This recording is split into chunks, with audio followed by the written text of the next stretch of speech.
I'm proud to stand here and introduce to you the man who Veterans for a Strong America endorses to become the next president, the next commander-in-chief. Please welcome me. Please help me welcome Mr. Donald J. Trump.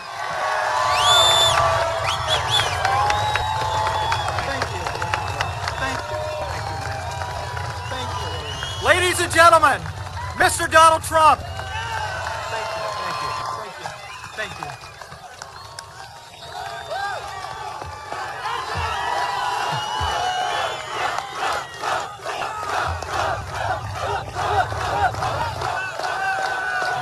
Thank you so much.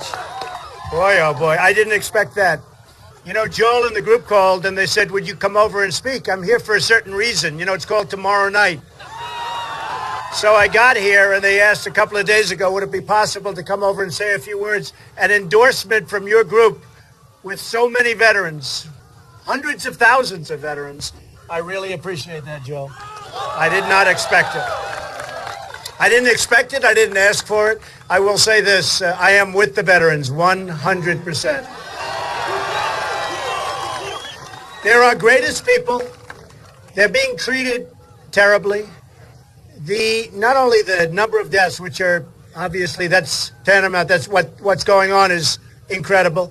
But as of 2 weeks ago on Wednesday, the vets had the longest wait in the history of the Veterans Administration. You go in and see a doctor, you wait for days, and it's not going to happen. Not going to happen. If I win, believe me, it's not going to happen. And one of the things I thought I'd do, and I'd stress so strongly, the veterans hospitals, obviously, they have problems. They're not properly run. And when you have to wait long hours and long days, and then in some cases have the doctor say, I'm sorry, I'm going on vacation, believe me, it doesn't get much worse than that. So we're going to create a whole new system. We're going to take the system apart. And if they're not doing the job, the veterans are going to go to private doctors, private hospitals, public hospitals. And we're going to reimburse those doctors and those hospitals. And you're going to get the greatest service of any veterans in any country because you deserve it. And that's going to be broken down into something that's going to be very special. Right now, and you know it, we have illegal immigrants that are treated better by far than our veterans. It's not going to happen anymore. It's not going to happen. So, Joel, I just really appreciate it. So unexpected. To be here is an honor. They don't build ships like this anymore, folks, you know? We don't do them this way anymore. I actually said, what about recommissioning? Look at this thing. The largest guns in the world, most powerful guns. I learned a lot about the Iowa. By the way, Iowa is a great place for a lot of reasons. You know, we have been treated so well in the state of Iowa. It's been incredible. Number one on the polls, and we love those people. They're great. So this is a great ship. Hawkeye, he goes, this is a great ship, and that's a great state. I just want to say that we're going to come out with some plans in a very short time. We're going to be building up our military. We're going to make our military so big and so strong and so great.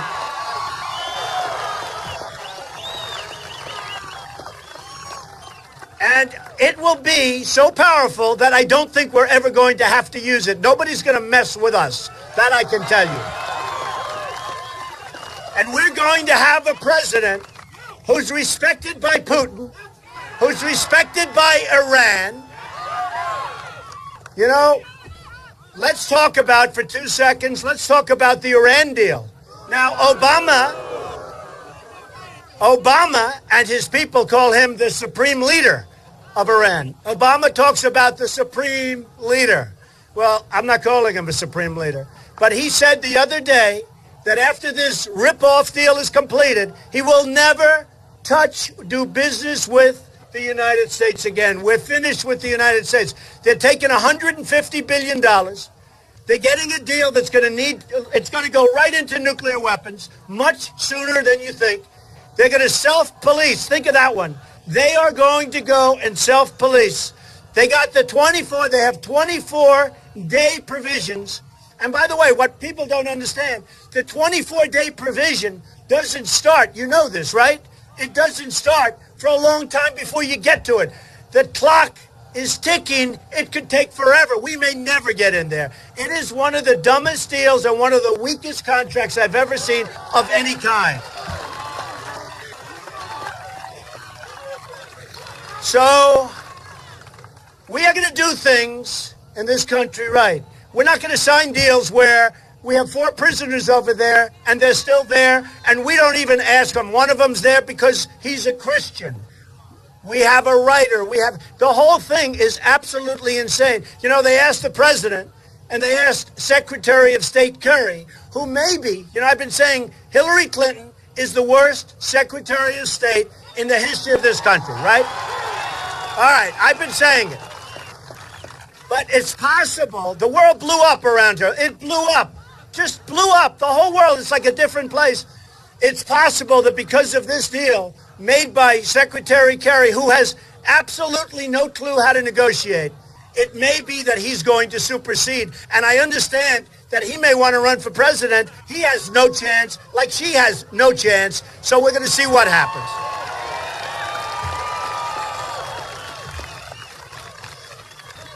We have many problems in our country.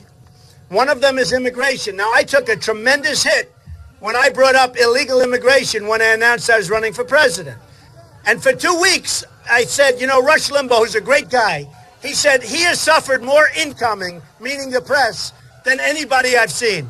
So what happened is you have now found out what illegal immigration is all about. And I am so happy that I'm the one that brought it to the fore, because believe me, it's a big problem. It is a big problem.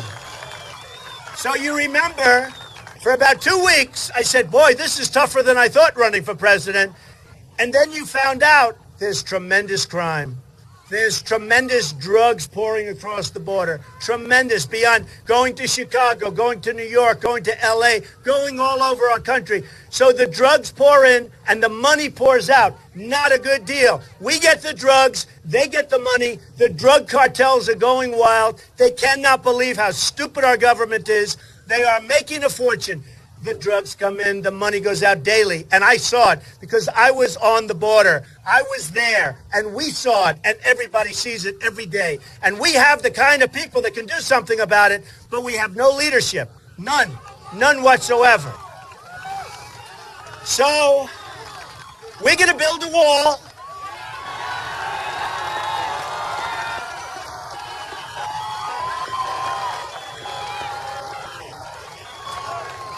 And Mexico's going to pay for the wall. Believe me. A lot of politicians have said, oh, they're not going to pay. He must be. They don't know anything about it. They never read the art of the deal, first of all. So here's the story. I said the other day to one of my people, what is the United States trade deficit with Mexico, Japan, and China? So let's start with China. Almost $400 billion a year. Now, if you have a company where you're losing $400 billion, you got to do something very fast. We don't. We've been losing hundreds of billions of dollars a year, frankly, for decades. Not going to happen anymore. Not going to happen anymore. With Japan, where their massive ships float right here, and they drop off the cars, right? They drop off thousands and thousands and thousands of cars, millions of cars, and we sell them beef. We sell them beef, and they don't want it because their farmers don't want our beef. They protest and they send it back, all right? It's not going to happen that way anymore. Now, with Mexico, and I love Mexico. I have many people from Mexico that work with me, and they work for me, and they buy my apartments. Same with China.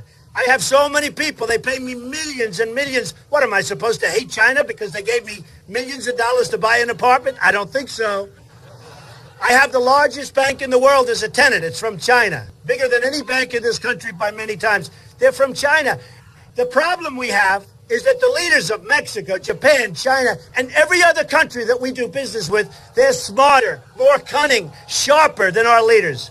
I love free trade. The concept is great, but you need smart people. I have the smartest people in this country lined up. I know the smartest.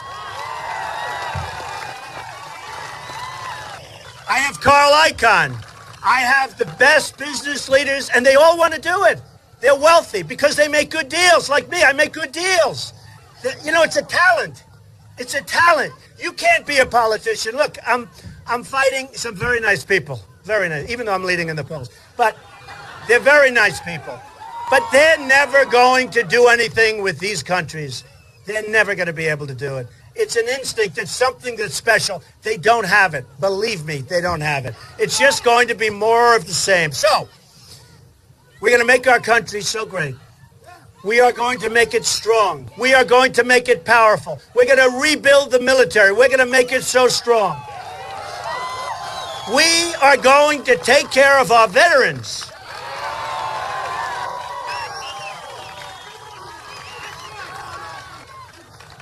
And in the end, I want you people to look around and look at each other, because this is going to be a special day.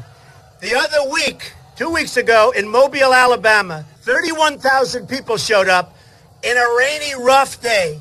31,000 people came to see us speak, and we're talking about making America great again. Last night in Dallas, at the American Airlines Center, 20,000 people, the basketball arena of the Mavericks. 20,000 people showed up, and I want to tell you, it was a love fest. Everybody, think of it, 20,000 people, there wasn't one heckler in the whole room. I kept saying, there's got to be one. There was a word, 2 words that used to be used a lot, called silent majority. They stopped using them. The silent majority, believe me, is back. And I think we can use it somewhat differently. I don't think we have to call it a silent majority anymore, because they're not silent. People are not silent. They're disgusted with our incompetent politicians. They're disgusted with the people that are giving our country away. They're disgusted when they tell the Border Patrol agents, who are good people and can do the job. They're disgusted when they're allowed to people just walk right in front of them, and they're standing there helpless, and people just pour into the country. They're disgusted when a woman who's 9 months pregnant walks across the border, has a baby, and you have to take care of that baby for the next 85 years. They're disgusted by what's happening to our country. And you're going to look around. You're going to remember who the people are that are here, because we're doing something special. This is a movement. We're going to make our country great again. Believe me, we will make our country great again. I love you all. Thank you very much. I love you. Thank you.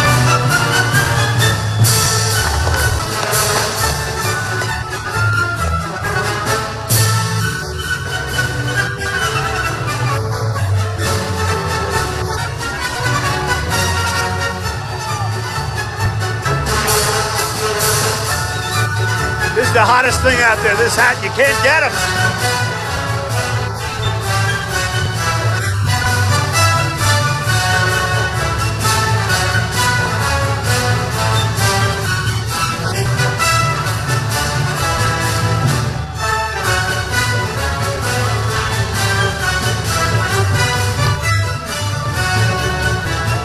Thank you, everybody. We love you. Thank you very much.